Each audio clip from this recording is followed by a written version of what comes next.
삶으로 열어가는 아름다운 신앙간증 오직 주만이의 김명인입니다. 건망증이 심한 사람이여 복잡한 곳에서 택시를 탔습니다. 순간 어디로 가려고 했는지 목적지를 잊어버리고 말았습니다. 그는 택시 기사에게 물었습니다. 제가 어디를 가야 하죠?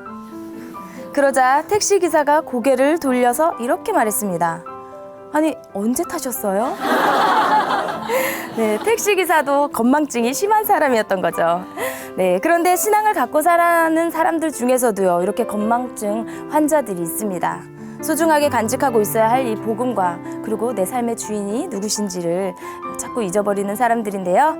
여러분은 기억하고 있습니까? 내 삶의 주인이 누구신지? 예수를 주인으로 모시고 행복을 되찾은 사람들을 만나는 시간, 삶으로 열어가는 아름다운 신앙간증 프로그램 오직 주만이. 오늘도 아름다운 믿음의 사람들이 준비하고 계십니다. 먼저 이 은혜의 시간을 함께 해주실 분들부터 소개해드릴게요. 춘천 한마음교회 성도님들입니다. 반갑습니다.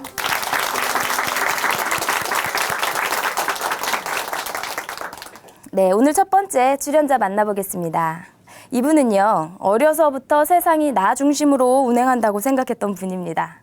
그래서 눈에는 눈, 이에는 이, 받는 대로 돌려주고 또 남들이 상처받는 것에 대해서는요, 관심도 없었다고 합니다.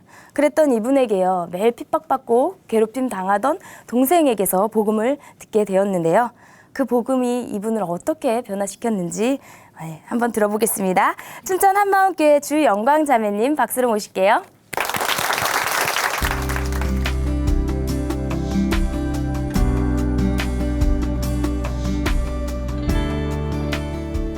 안녕하세요. 춘천 한마음교회 주영광입니다.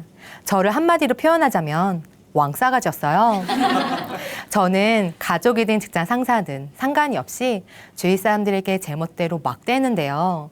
위아래도 없고 개념도 없던 제가 진짜 주인이신 예수님을 만나 변화된 삶을 간증하려고 합니다. 어렸을 때부터 엄마께서는 저 때문에 고생을 참 많이 하셨어요.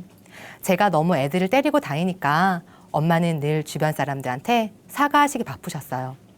교회 유아실에서 주영광 하면 일명 싸움장으로 모르는 엄마들이 없었는데요. 아이들을 닥친 대로 꼬집고 깨물고 때렸거든요. 엄마가 유아실 문을 딱 여시면 그 순간부터 다른 엄마들이 바짝 긴장하셨다고 해요. 저보다 훨씬 덩치가 컸던 여자아이가 있었는데요. 하도 저한테 많이 맞다 보니까 그 엄마가 너무 속이 상하셔서 저를 이기라고 딸 이름을 승리로 바꾸고 싶어 하셨대요. 저는 밖에서 한 번도 맞고 온 적이 없었어요. 피아노 학원에 다녔을 때 일인데요. 한 남자아이가 장난을 치고 건드리자 가지고 있던 연필로 머리를 찔러서 피가 났어요. 그 이후엔 그 친구가 제 근처도 오지 않더라고요. 학창 시절에도 만만치 않았었는데요. 고등학교 때 제가 수업 시간에 엎드려 있기도 하고 떠드니까 선생님께서 수업에 집중하라고 하시는 거예요. 그런데 그 말이 너무 짜증이 나더라고요. 그래서 저는 선생님이 보는 앞에서 쟤 뭐라는 거냐? 그러자 너무 놀라시는 거예요. 너 지금 뭐라고 했냐고 하시길래 네? 저 그냥 혼잣말한 건데요? 했더니 기가 막히게 하시면서 가시더라고요.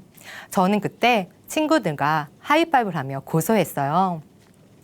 제겐 남동생이 한 명 있는데요. 남동생 친구들한테 전화가 오면 전화하지 말라고 욕을 해댔어요. 그랬더니 한 친구는 왜 이렇게 싸가지가 없냐며 착한 동생이 불쌍하다고 하더라고요. 그리고 친구들이 집에 놀러 오면 너무 싫은 거예요. 야, 빨리 나가. 빨리 안 나가? 하며 소리를 질렀어요. 그런데도 나가지 않으면 집안에 있으면서도 동생 핸드폰으로 전화를 수십 통을 걸어서 기어코 내쫓아야 속이 시원했어요. 한 번은 남동생이 학교 동창을 만났는데요. 그 친구가 너네 누나 지금도 그러냐? 물어봤다고 하더라고요. 그리고 남자친구는 그냥 제 종이었는데요. 제가 일이 끝나면 차로 데리러 오곤 했어요. 모셔가고 모셔오는 것은 기본이라고 생각했거든요. 저 때문에 한 달에 기름값만 50만 원이 넘게 나오곤 했어요. 만난 지 100일째 되던 날 엄청 꾸미고 나왔는데 약속 시간이 지났는데도 오질 않는 거예요. 뒤늦게 남자친구가 도착했고 꽃다발을 내밀더라고요. 나를 기다리겠다는 것 자체가 너무 화가 나서 받은 꽃을 쓰레기통에 던져버리고 뒤도 안 돌아보고 집으로 와버렸어요. 이렇게 남자친구들은 제 온갖 비유를 다 맞춰줬는데요. 있는 짜증 없는 짜증 다 받아주던 어느 날 참다 못한 한 친구는 저한테 이런 말까지 했어요. 야, 너는 죽어도 안 바뀌어. 내가 장담하는데 네 성격으로는 다른 사람 못 만나 하더라고요. 제가 20대 초반에 일을 할 때였는데요. 요즘 직장에서는 상사가 하늘이잖아요. 입사해서 한 달 동안은 컴퓨터로 인터넷도 하면서 거의 놀다시피 편하게 일을 했는데요. 어느 날부턴가 퇴근 시간이 다 됐는데도 일을 시키시는 거예요. 퇴근이 30분씩 자꾸 늦어지니까 짜증이 나서 일을 못 하겠더라고요. 그래서 박차고 일었었더니 대리님께서 야, 너네 부모님이 딸 교육 참 잘 시켰다? 그러시는 거예요. 그래서 저도 지지 않고 대리님도 만만치 않으시거든요. 부모님이 참 교육 잘 시키셨네요. 이렇게 말하고는 그 길로 회사를 그만둬 버렸어요. 그렇게 회사를 그만두고 동대문에서 옷을 팔게 되었는데요. 하루는 화장을 고치고 있는데 손님이 온 거예요. 화장을 고치다 말고 일어났는데 안 사고 가려고 하더라고요. 짜증이 확 올라와서 살 거면 사고 말 건 말지 지금 장난해? 한바탕 싸움이 벌어지기도 했어요. 또 한 번은 외국 사람이 와서 사이즈가 맞지도 않은 옷을 계속 입어보는 거예요. 열이 받아서 유비 안 맞아 가라고 하면서 쫓아냈어요. 저는 저보다 나이가 아무리 많아도 반말을 하는 게 굉장히 싫었는데요. 어떤 아주머니가 오셔서 대뜸 이거 얼마야? 하시길래 그거 25,000원 했더니 이것 좀 입어볼게 하셔서 입어봐 하면서 끝까지 반말로 되돌려줬어요. 그 대상이 엄마도 얘는 아니었는데요. 가만히 앉아서 엄마 이것 좀 갖다 줘, 저것 좀 갖다 줘 하면서 손가락 까딱하지 않고 시켰어요. 모든 것을 다 시키다 보니까 제가 아는 것이 별로 없었는데요. 하루는 엄마가 외출을 하시면서 세탁기에 섬유유연제를 넣으라고 하셨는데 가루 표백제를 부어버린 거예요. 저는 그게 그건 줄 알았거든요. 심지어 은행에서 돈을 뽑고 놓는 것조차 못했는데요. 이렇게 하나부터 10까지 다 엄마를 시켰고 제 심기를 조금이라도 건드리면 왜? 뭐? 어쩌라고? 나가라고! 하기도 하고 입에 담을 수 없는 욕설까지 퍼부었어요. 어느 날 화장품을 사러 가는데 혼자 가기 너무 심심한 거예요. 그래서 엄마한테 함께 가자고 했어요. 계산을 하려는데 엄마가 6,000원짜리 립글로즈를 가져오시더니 사달라고 하시더라고요. 제가 짠순이다 보니까 엄마에게 돈 1,000원도 그냥 주는 법이 없었거든요. 그래서 엄마 거는 엄마 카드로 사지 왜 나한테 사달라고 하냐며 무안을 줬더니 앞에서 지켜보던 판매사원들이 민망해서 어쩔 줄 몰라 하더라고요. 언젠가 제가 엄마한테 수박을 달라고 했는데 다 먹었다고 하시는 거예요. 그런데 반찬을 꺼내다가 수박을 발견한 저는 엄마가 거짓말 했다는 생각에 분노가 치밀어 올랐어요. 그래서 식탁 위로 수박을 가져와서 칼로 난도질했어요. 왜 있으면서 없다고 해? 왜 거짓말하냐고! 이렇게 소리를 질렀어요. 나중에서야 엄마한테 들은 얘긴데요. 그때 제 눈이 금방이라도 칼로 찌를 것처럼 살벌했다고 하시더라고요. 엄마는 내가 쟤를 왜 낳았을까? 저것도 자식이라고 낳고 미역국을 먹었나? 하셨대요. 딸에게 이런 대접을 받는 게 창피하셔서 어디에 말도 못 하셨다고 해요. 하루는 제가 결혼을 한다고 남자친구를 집에 데리고 왔는데요. 딸이 평생을 같이 할 사람인데도 이것저것 따져보지도 않고 승낙을 하시는 거예요. 저랑 사는 게 너무 힘이 드셔서 시집이나 보내버리면 좋겠다고 생각하셨대요. 어느 순간부터 저도 이런 제 자신이 싫어지더라고요. 나는 왜 이렇게 사람들이 힘들게 하고 상처를 주나. 나도 내가 싫은데 주위 사람들은 얼마나 싫을까 싶더라고요. 그때부턴 사람들과 엮이는 것 자체가 싫어졌어요. 그래서 퇴근하고 집에 오면 TV를 친구 삼아 그 안에서 희노애락을 찾았어요. 어느새 저는 웃음이 사라졌고 한여름에도 창문과 방문을 닫고 살 정도로 심각한 대인기빛이 생겼습니다. 그렇게 사람들과 단절되어 가면서 이렇게 살 바엔 차라리 죽는 게 낫겠다 싶어서 자살 생각도 참 많이 했어요. 친가 외가가 모두 기독교 집안이라 저는 모태신앙이었는데요. 제가 20대 초반에 부모님이 이혼하셔서 저는 엄마와 그리고 남동생은 아빠와 살았고 그나마 습관처럼 다니던 교회도 나가지 않았어요. 사람도 하나님도 의지할 때라고는 하나도 없던 그때 한동안 연락도 없던 남동생이 집에 온 거예요. 다짜고짜 예수님께서 부활하셔서 지금도 살아계신다면서 우리가 그동안 예수님을 잘못 믿고 있었고 속고 살았다며 막 흥분을 하는 거예요. 게임 중독에 빠져서 교회도 잘 나가지도 않던 애가 갑자기 예수님이니 부활이니 이야기하니까 뭐야, 쟤 미친 거 아니야? 이런 생각이 들더라고요. 떨어져 살면서 왕래도 없던 남동생이 다음 날에도 그 다음 날에도 또 온 거예요. 일주일에 2-3번은 와서 예수님께서 부활하셨다고 귀찮게 하는데 무슨 말인지 하나도 모르겠고 짜증만 나더라고요. 그런데 남동생은 포기하지 않고 끈질기게 엄마와 저에게 복음을 전했어요. 한 일주일쯤 되던 날이었어요. 원래 저 같으면 듣지도 않을 뿐더러 짜증내고 박차고 나가버렸을 텐데 이상하게도 그날은 처음부터 끝까지 진지하게 듣게 되더라고요. 그러던 중 제 귀를 솔깃하게 하는 말이 하나 있었는데요. 예수님을 주인으로 믿어야 한다는 거예요. 예수님을 주인으로 믿지 않고 내가 주인 되어 사는 것이 죄라는 거였어요. 예수님이 나의 주인이란 말도 내가 주인 된 것이 죄라는 것도 모든 것이 다 생소한 말이었지만 그 말이 마음속에서 떠나지 않았어요. 제가 이렇게 내 기분대로 내 멋대로 행동하면서 왕이 되어 사는데도 사실 전 늘 외롭고 허전했거든요. 나도 변해서 착해지고 싶다는 생각이 있었기 때문에 남동생이 전하는 복음에 집중하게 되었습니다. 그 이후 남동생의 권유로 사복음서와 사도행전을 읽어나가는데 제자들이 3년 반 동안이나 예수님을 따라다니면서 수많은 기적과 병고침을 보고 예수님을 하나님이라고 고백하더라고요. 그런데 십자가에 달려 돌아가실 땐 단 한 명도 남지 않고 다 도망가는 거예요. 죽음 앞에 서자 그동안의 기적으로 예수님이 하나님이신 것을 확신할 수 없었기 때문이었어요. 말씀을 읽으면서 처음 남동생에게 들었던 말씀들이 하나하나 생각이 났어요. 사도행전 17장 말씀에 하나님께서 너무나 확실하게 모든 사람에게 믿을 만한 증거를 주셨더라고요. 부활.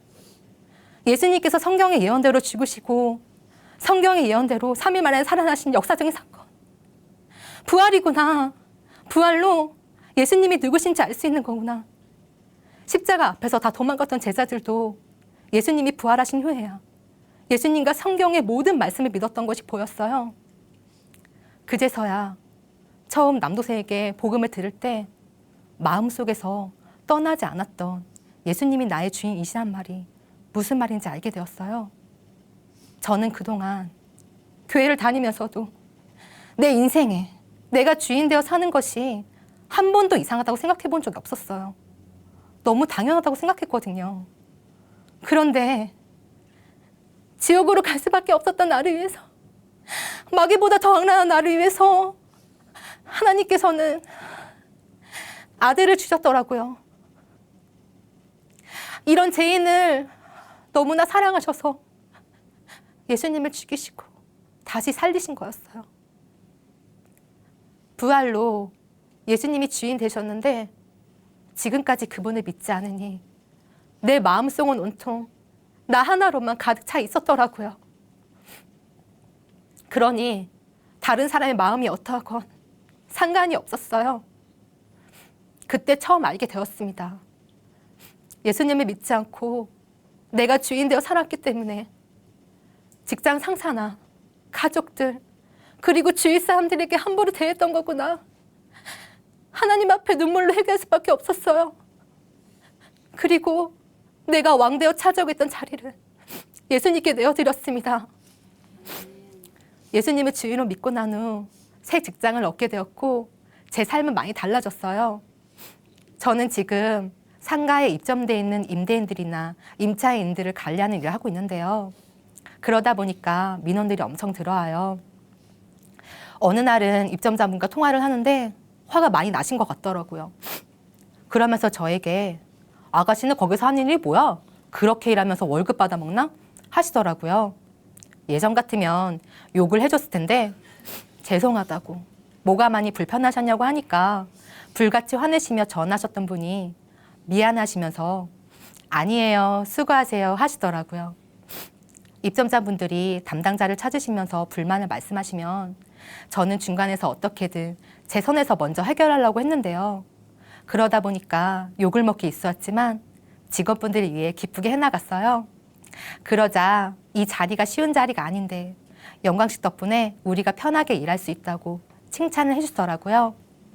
그렇게 직원들의 마음이 열리면서 복음을 전할 수도 있었어요. 한 번은 퇴근길에 지하철에서 직장 동생을 만났는데요. 제 이름 때문인지 자연스럽게 예수님 이야기를 하게 되었어요. 이야기를 하다 보니까 저희 동네까지 오게 된 거예요. 더 이야기를 하고 싶어서 근처에 있는 카페에 들어가서 복음을 전하게 되었어요. 복음을 다 듣고 난 동생은 그동안 자신은 하나님을 막연하게 믿고 있었는데 예수님이 진짜 부활하셨냐고, 그럼 그분이 하나님이 맞다고 너무나 좋아하는 거예요. 그 자리에서 동생은 예수님을 주인으로 영접하게 되었어요. 그동안 저는 부모님께서 저보다도 동생을 더 챙겨주는 꼴을 못 봤던 사람이었어요. 그런 저 때문에 가족들이 늘 제 눈치를 보면서 살아야 했는데요. 그런 모습들이 하나하나 생각나면서 죄송한 마음에 그저 눈물만 나오더라고요. 그동안 너무나 죄송했다고 엄마를 꽉 안아드렸더니 엄마께서는 괜찮다며 오히려 저를 다독여 주시는 거예요. 엄마가 항상 그 자리에 변함없이 계시니까 소중함을 몰랐던 거예요. 저를 가만히 안아주던 엄마를 통해 예수님을 볼 수 있었어요. 어느 누구도 나를 좋아하지 않았는데 예수님만은 저를 있는 모습 그대로 묵묵히 기다려 주셨더라고요. 이제는 엄마를 힘들게 하는 딸이 아니라 엄마가 힘드실 때 하나님의 말씀을 나눠드린 딸이 되었는데요. 엄마께서는 제가 복음으로 보냈다고 주위 사람들에게 엄청 자랑을 하세요. 그리고 요즘은 엄마를 의지하지 않고 작은 것부터 하나하나 제 손으로 배워가고 있는데 그 재미가 쏠쏠해요. 지금까지 다 큰 딸의 손과 발이 되셨던 엄마를 생각하니 참 죄송하고 제 옆에서 인내해줬던 엄마께 너무 감사했습니다. 남동생의 변화로 우리 집안에 복음이 전파되었고 각자의 주인이 예수님이 되면서 떨어져 살던 우리가 한 집에 살게 되었는데요. 집 구하는데 보태시라고 제가 남들에게 야박하게 살면서 모아두었던 5천만 원을 드렸더니 엄마께서 깜짝 놀라시는 거예요. 제가 6천 원짜리 리클로저 하나도 돈이 아까워서 판매사들 앞에서 무한을 줬었잖아요. 더욱 값진 돈이라며 부모님께서 기뻐하시자 제가 더욱 기쁘더라고요. 이사하던 날 작은 교회 식구들이 다 와서 도와줬는데요. 이사를 끝내고 다 같이 둘러앉아서 기도를 하는데 정말 감격이 되었습니다. 부족하지만 제가 보태드린 돈으로 구한 집이 예배처로 사용되어지니 너무 감사했어요. 처음으로 가치 있게 돈을 사용한 것 같아요. 또 일주일에 한 번씩 우리 집에서 작은 교회 예배를 드려서 사람들이 많이 와요. 그런데 예전처럼 싫지가 않고 오면 뭐 하나라도 더 챙겨주고 싶더라고요. 저하고는 성격이 정반대인 남동생이 사람들에게 늘 칭찬만 받으니까 더 못되게 군 적도 참 많았었는데요. 제가 누나인데도 오히려 동생이 저를 품어주었더라고요. 지금까지 잘 참아준 동생에게 정말 미안하고 고마웠습니다. 제 동생이 얼마 전에 결혼을 했어요. 제가 올케에게 농담으로 내가 예수님이 주인이 아니었으면 올케는 나한테 벌써 죽었어. 그랬더니 에이, 형님이 예수님이 주인이 아니었으면 전 이 집에 시집 안 왔죠 하고 웃으면서 받아치더라고요. 그리고 하나님께서는 저를 중고등부 아이들을 섬길 수 있도록 교사로 불러주셨는데요. 처음에는 몰랐는데 너무 귀한 자리라는 것을 시간이 지나면 지날수록 더욱 알게 돼요. 이 아이들을 통해 세계로 부활의 복음이 뻗어날 거 생각하면 너무 흥분이 됩니다. 아이들을 양육하다 보니 한 영혼을 천하보다 더 귀하게 여기시는 하나님의 마음을 더욱 알려주시는데요. 예수님께서 저를 있는 모습 그대로 사랑하며 품어줬던 것처럼 저도 아이들을 조건 없이 사랑하려고 해요. 이 아이들을 통해 많은 영혼이 살아날 거 소망하면서 무릎으로 섬기는 교사가 되고 싶어요. 이제는 그분의 말씀에만 순종하며 세상 사람들에게 예수님의 향기를 내고 싶어요. 주영강이란 멋진 이름을 주셨는데요. 제 이름답게 하나님께서 허락하신 하루하루 시간을 오직 주의 영광만을 위해 기쁘게 달려가겠습니다. 예수님 사랑합니다. 감사합니다.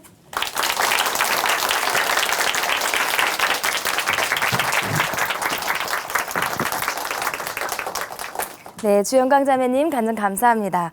내가 주인된 삶과 그리고 예수님이 주인된 삶이 어떻게 다른지 비교하는 예화를 듣는 간증이었던 것 같습니다. 예수님을 주인으로 모시고 나면요, 주영강 자매님처럼 또 다른 행복이 찾아옵니다. 이전과는 다른 행복이죠. 그 행복은 지금까지의 이 모든 문제가 없어지거나 물리적으로 대단한 변화가 찾아오는 것은 아닙니다. 하지만 내가 누군지를 정확히 알게 되고 왜 예수님을 믿고 따라가야 하는지를 깨닫게 됩니다. 그리고 무엇을 해야 할지도 알게 됩니다. 주영강 자매님, 주인 되신 예수님을 바로 알고 지금 계속 멋지게 나아가고 계시는데요. 계속해서 멋지게 나아가시기를 기대하겠습니다. 감사합니다. 아름다운 믿음의 고백을 통해 하나님의 은혜를 나누는 오직 주만이, 오늘의 두 번째 출연자를 만나보겠습니다. 겉보기에는요, 아무 문제가 없을 것 같은 사람이 있습니다. 공부도 잘하고 신앙생활도 잘하는 것 같은 사람. 하지만 겉보기와 다른 경우도 많습니다. 이번에 나올 분은요, 잘 믿고 잘 사는 것 같았던 건축학도입니다. 건축가의 꿈을 쫓아 열심히 살았는데요. 그에게 믿음의 시험이 찾아왔습니다. 그리고 진짜 믿음이 무엇인지 깨닫게 되었다고 합니다. 그 이야기 함께 들어보겠습니다. 춘천 한마음교회 김진아 자매님, 박수로 함께 청해 듣겠습니다.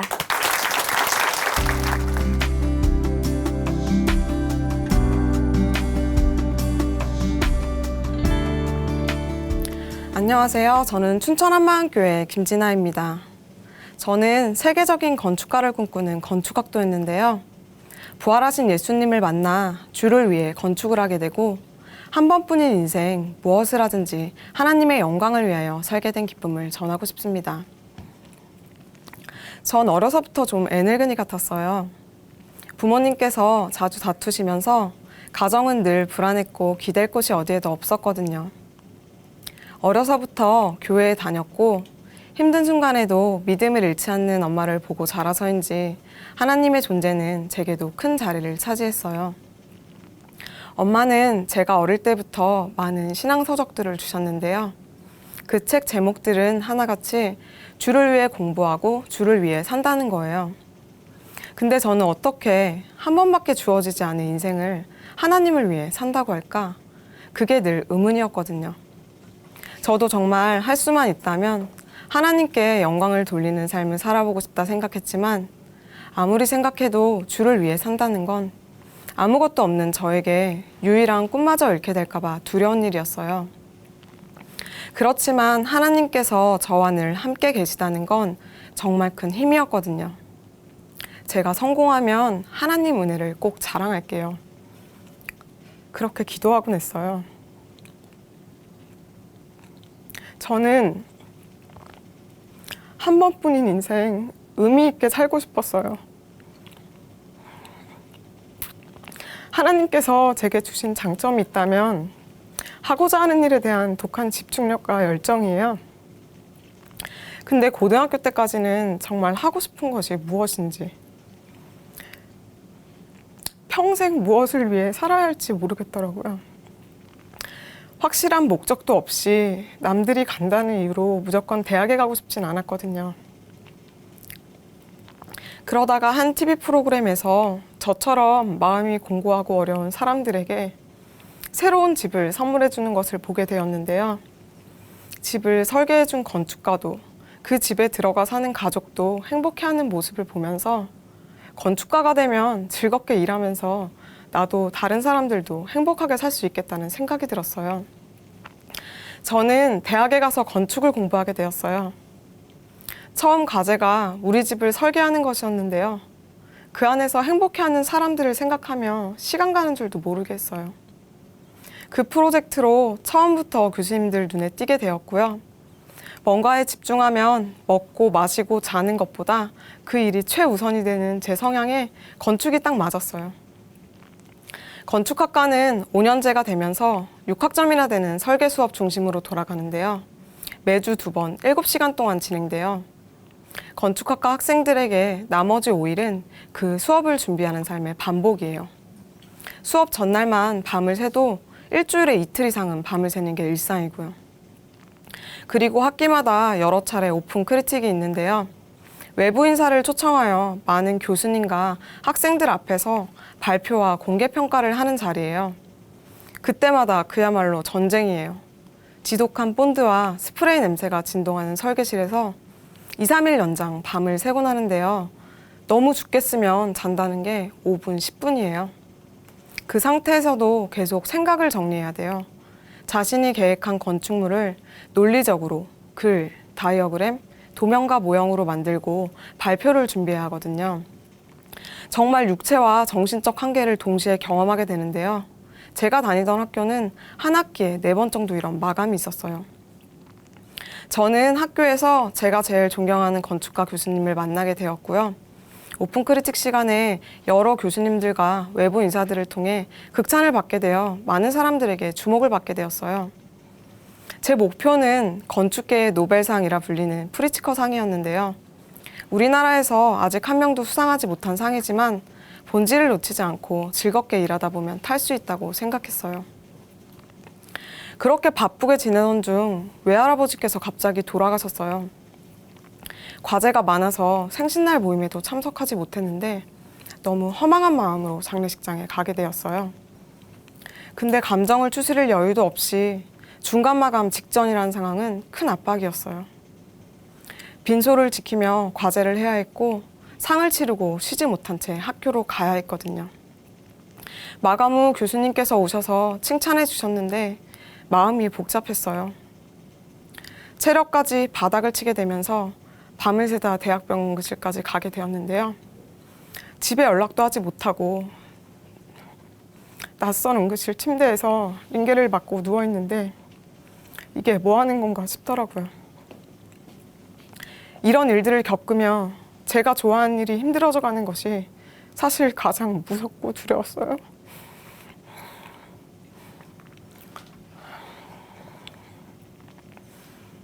정말 여기에 내 모든 열정을 쏟을 가치가 있는 걸까? 처음 건축을 시작하게 된 이유가 뿌리채 흔들리는 것 같았어요. 쉬고 싶은 마음밖에 들지 않는데 실수 없는 현실 앞에서 아 정말 죽을 때까지 이러겠구나 생각했어. 세상에 답이 없다는 생각이 강하게 들었고 하나님 외에는 이 답을 주실 분이 없다는 생각이 들었어요.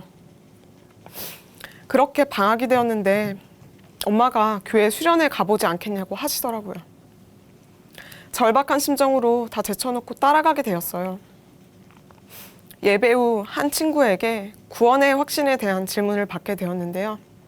그 순간 저는 방언을 받았고 하며 말을 늘어놓는데 구원과 방언이 상관이 없다는 거예요. 순간 말문이 막혔어요. 몇 년 전 마태복음 7장 나더러 주여 주여 하는 자마다 천국에 다 들어가는 것이 아니라는 말씀 앞에서 가슴이 철렁 내려앉았던 것이 생각났어요. 구원은 저에게 절대 확신할 수 있는 게 아니었어요. 거기다 한 언니가 지나가며 예수님의 부활이 역사적인 사실이야 이러는 거예요. 저는 뒤통수를 한 대 맞은 것 같더라고요. 내가 지금까지 보이지 않는 아주 희미한 것을 붙들고 있었구나. 믿지 못했다는 생각이 들어 깜짝 놀랐어요. 하지만 저는 한 번도 하나님이 살아계시다는 것을 의심하거나 원망한 적이 없었거든요. 그래서 하나님께 그간의 제 신앙에 대해 인정해달라고 몸부림치고 있었어요. 근데 이 세상이 전부였고 혹시 하나님께서 헌신하라고 할까 봐 무서웠어요. 그리고 입으로는 하나님의 영광을 말하면서도 내 영광으로 가득 차 있던 제 실상이 인정되기 시작했어요. 서러움 섞인 주체할 수 없는 눈물이 흐르더라고요. 지금까지 대체 내가 누구를 향해 기도했을까? 힘든 순간 날 일으키시고 인도하신 그 하나님은 대체 누구인가? 그렇게 주저앉아 있을 때 제 귀에 들린 것은 주대심이었어요. 예수님이 부활하신 것이 다시는 자기 자신을 위해 살지 않게 하시기 위해 부활하셨다는 거예요. 저는 그분의 존재를 부인하지 않고 매사에 인정하는 것이 믿음인 줄 알았거든요. 근데 주인으로 믿어야 한다는 것이 정말 태어나서 처음 들렸어요.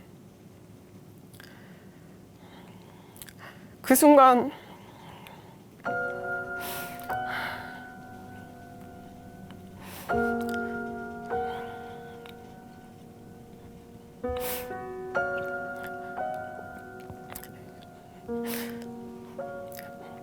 예수님이 부활하신 것이 인류 역사 한복판에 박혀있는 것이 보이는 거예요. 아, 하나님이 정말 살아계시는구나. 내가 지금 그분 앞에 서 있구나.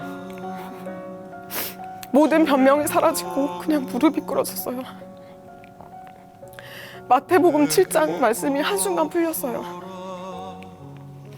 예수님이 주인이 아닌 자에게 내가 너를 모른다고 하시는 거예요. 수련회가 끝나고 집에 돌아와 침대에 누웠는데 도저히 잠을 잘 수가 없었어요.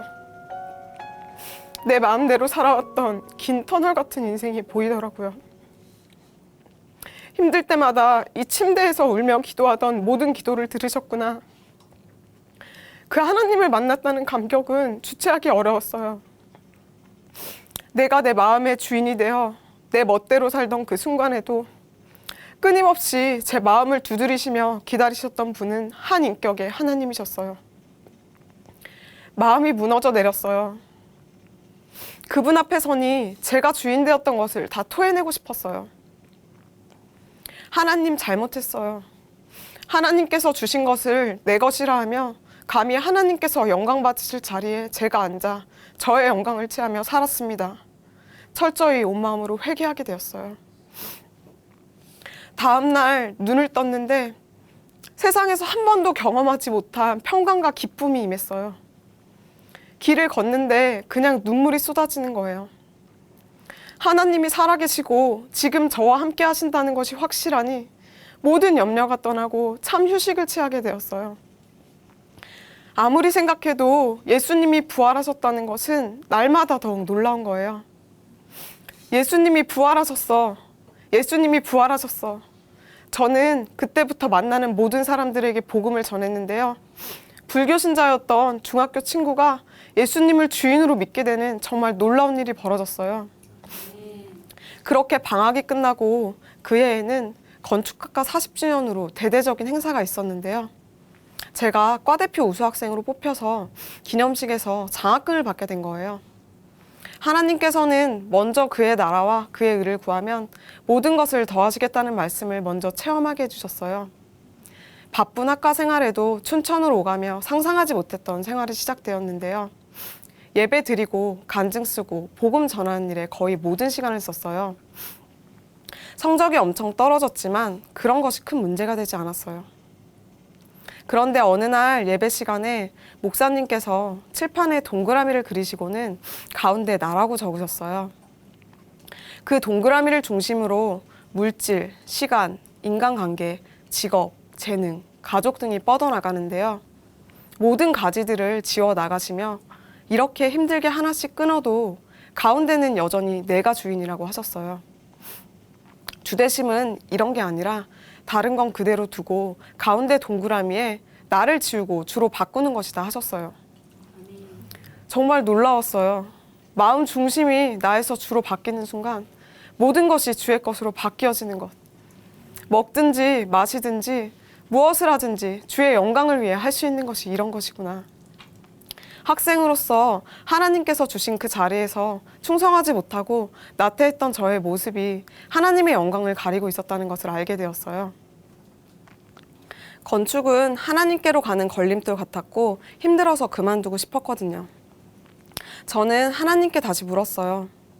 운동선수라면 경기를 통해 영광을 돌릴 수 있고, 교사라면 많은 아이들에게 복음을 전할 수 있고, 음악가라면 찬양으로 쓰임받을 수 있지만 건축가는 잘 연결이 안 되었거든요.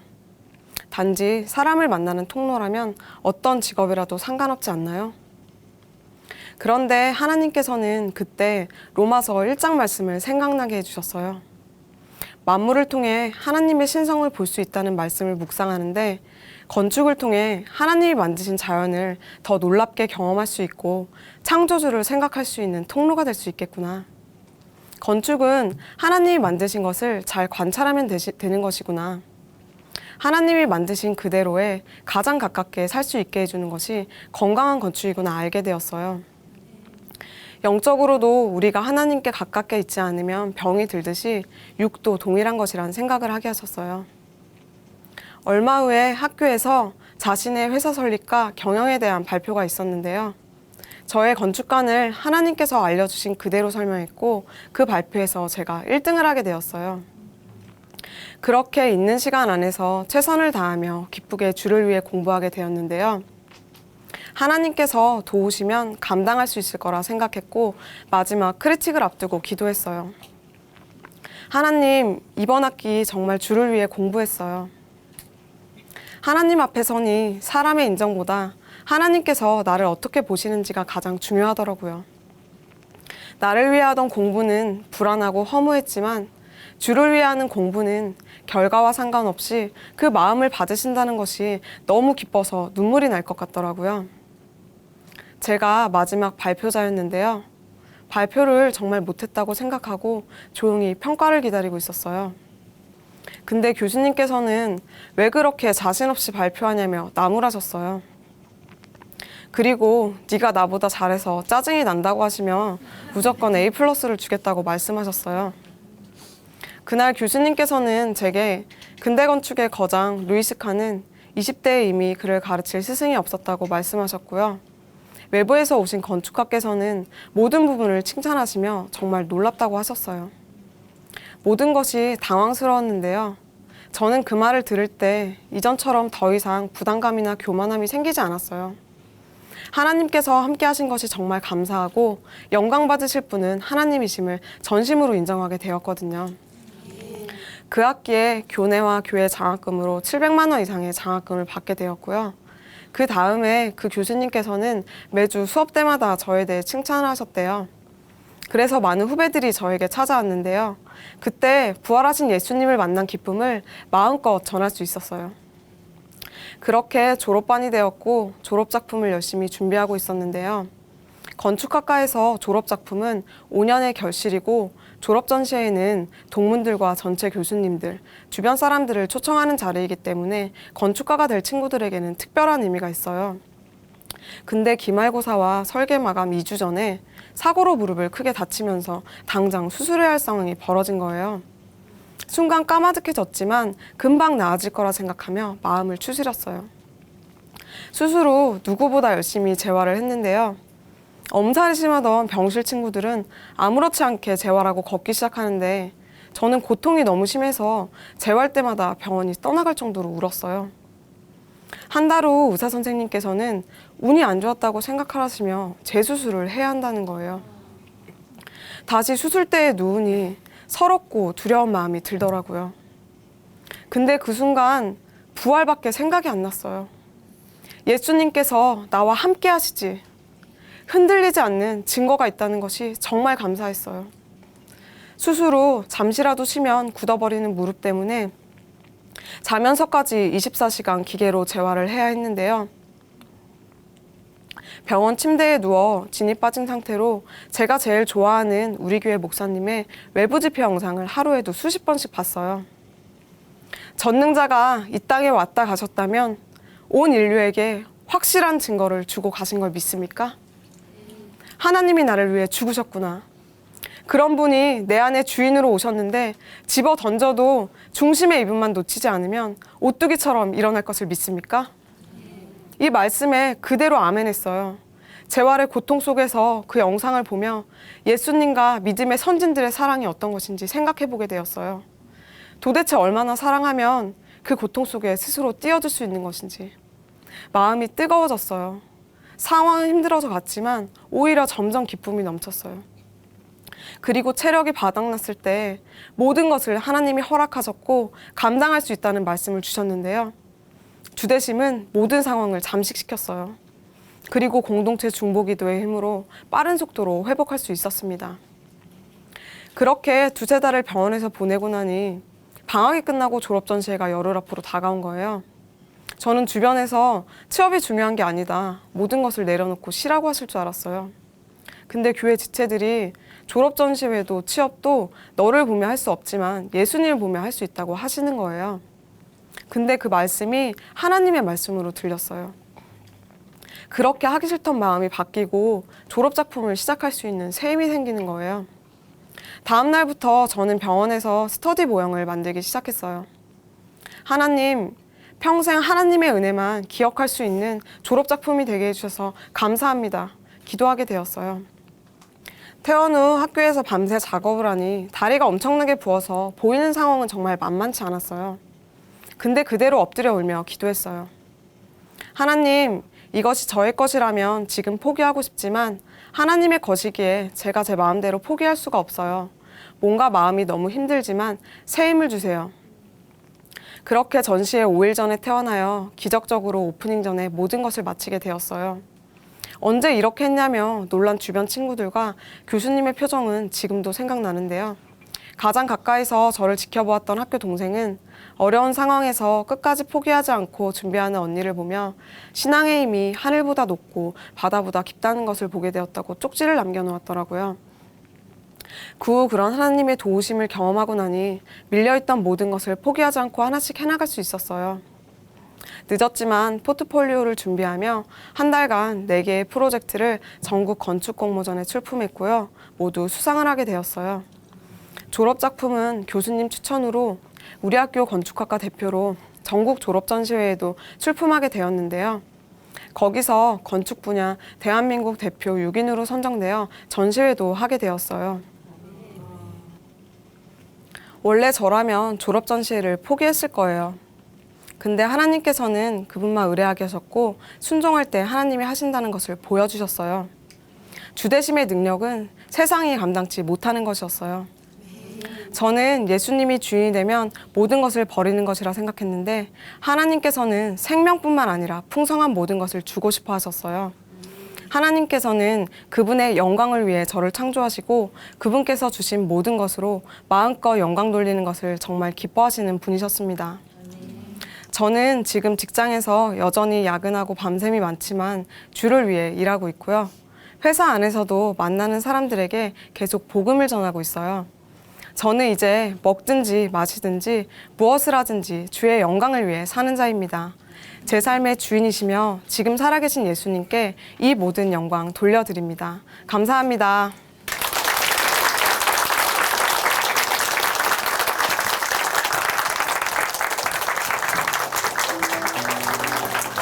네, 김진아 자매님 간증 감사합니다. 간증을 들으면서 두 말씀이 떠올랐습니다. 사람이 마음으로 자기의 길을 계획할지라도 그의 걸음을 인도하시는 이는 여호와시니라는 잠언 16장 9절의 말씀이랑요. 그러나 내가 가는 길을 그가 아시나니 그가 나를 단련하신 후에는 내가 순금같이 되어 나오리라는 욥기 23장 10절의 말씀인데요. 하나님께서는 진아 자매님에게 재능을 주시고 한 걸음 한 걸음을 인도하셨고요. 또 시련을 통해 믿음을 연단하시고 순금이 되게 하시는 것 같습니다. 그 연단 속에서 하나님께 더욱더 감사한 것은요. 지치고 쓰러지지 않도록 진아 자매님 곁에 이렇게 아름다운 공동체를 주신 것이 아닌가 싶습니다. 네, 앞으로도 계속 더욱더 하나님을 기쁘시게 하는 삶을 기대하겠습니다. 김진아 자매님 간증 감사합니다. 하나님으로 인해 변한 삶의 고백이 있는 간증 프로그램 오직 주만이 오늘은 여기까지입니다. 지금까지 함께해 주신 춘천 한마음교회 성도님들 그리고 시청자 여러분 감사합니다. 네, 오늘도 찬양으로 이 시간 마무리하겠습니다. 오늘 찬양 불러주실 분은요, 김정일 형제님이시고요. 제목은 말씀하시면입니다. 오늘도 하나님 은혜 가운데 풍성한 하루 보내세요. 감사합니다.